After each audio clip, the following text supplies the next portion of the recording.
दिनांक 14/11/2025 रोजी जिल्हा परिषद प्राथमिक शाळा घोडेगाव येथे पंडित जवाहरलाल नेहरू जयंती निमित्त बालदिन उत्साहात साजरा करण्यात आला। या निमित्ताने शाळेत कार्यक्रमांचे आयोजन करण्यात आले होते।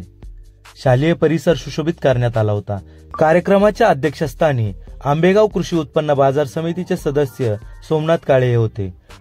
त्यांनी विद्यार्थ्यांना मार्गदर्शन करताना आपल्या अध्यक्षीय भाषणात ते म्हणाले, आम्ही आमच्या गुरुजनांमुळे घडलो, तुम्हीही तुमच्या गुरुजनांबद्दल आदर बाळगावा।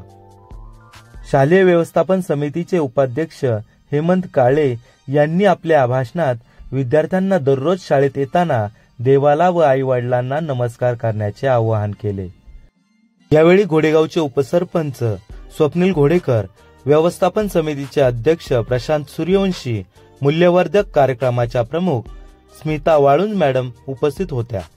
कार्यक्रमाचे प्रास्ताविक शाळेच्या मुख्याध्यापिका शैला शिंगाडे मॅडम यांनी केले। सूत्रसंचालन अलका चासकर मॅडम तर आभार प्रदर्शन सुनीता काठे मॅडम यांनी केले। कार्यक्रमाची पूर्ण व्यवस्था नंदा काठे मॅडम, काशा केवाळे, ललिता शेळके मॅडम यांनी पाहिली। अशा पद्धतीने पंडित जवाहरलाल नेहरू जयंती आणि बालदिन साजरा करण्यात आला।